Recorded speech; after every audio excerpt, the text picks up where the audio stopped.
Les pays qui ont été bannis par l'administration Trump.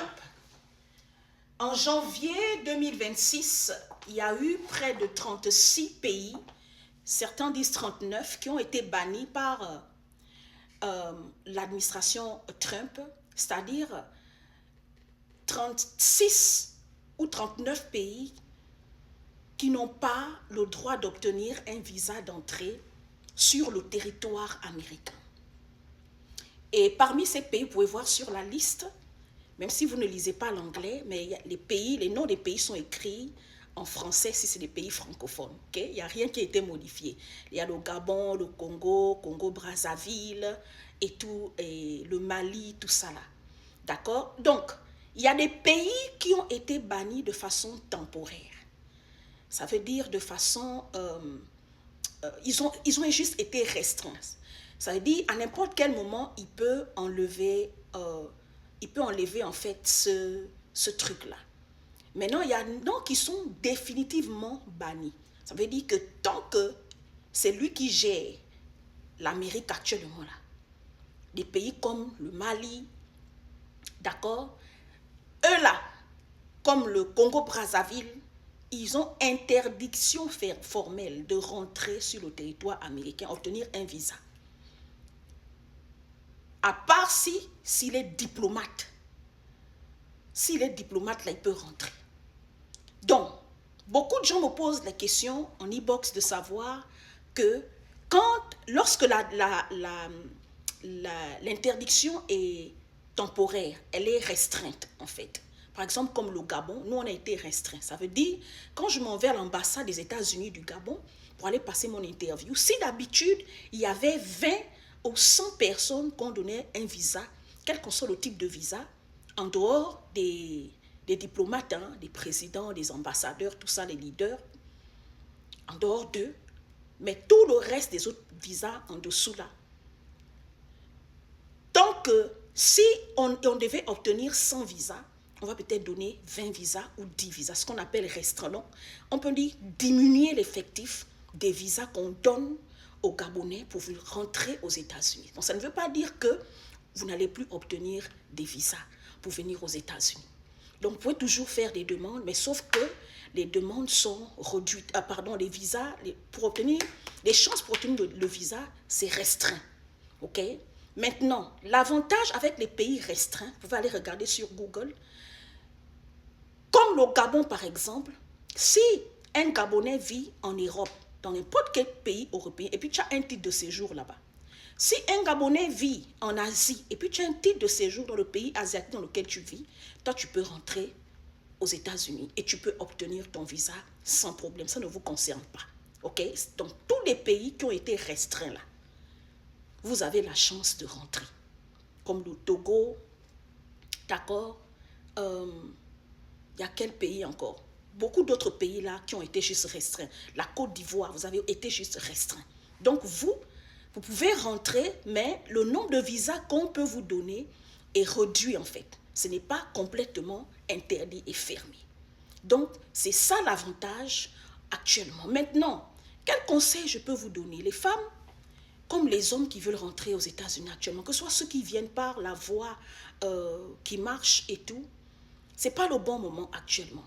Sincèrement, je vous le dis. Ceux qui viennent d'arriver, d'accord, bienvenue.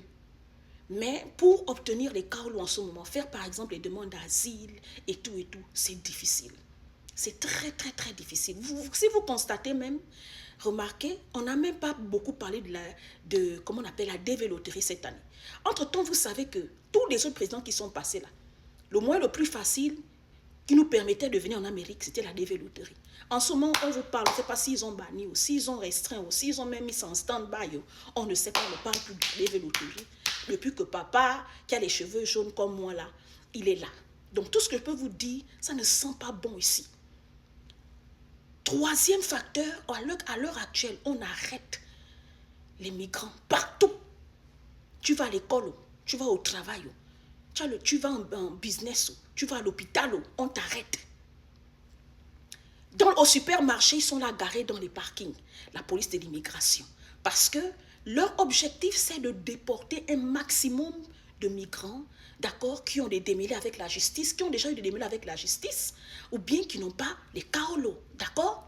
C'est-à-dire que actuellement là, ça c'est leur business.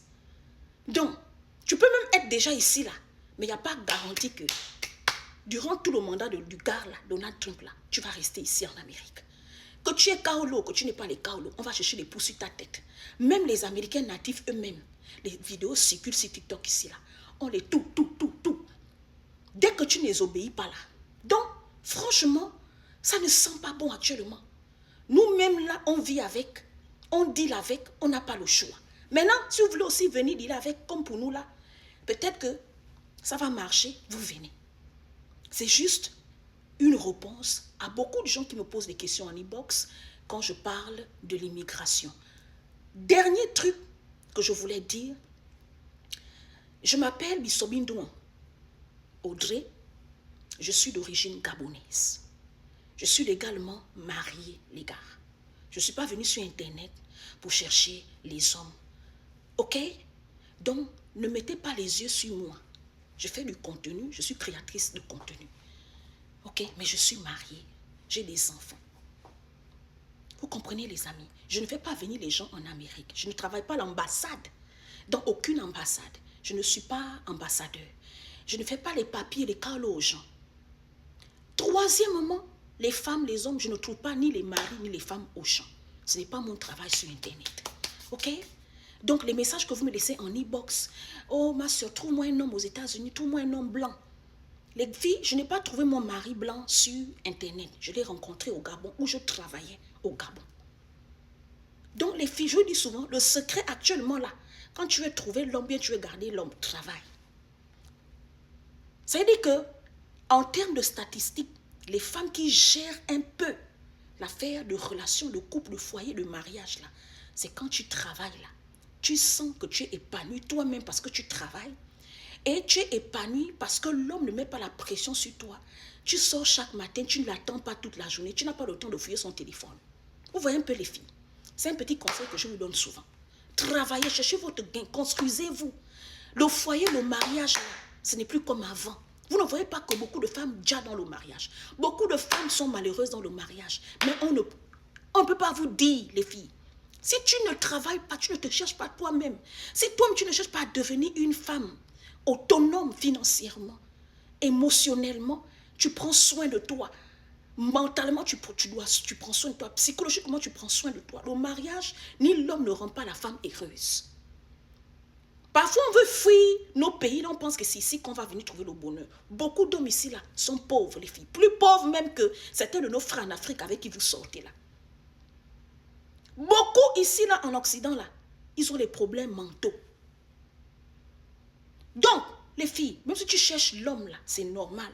Tu es célibataire. Toute femme est destinée à se marier. Mais la priorité ne doit pas être le mariage. Ta priorité doit être chercher ton bout de pain.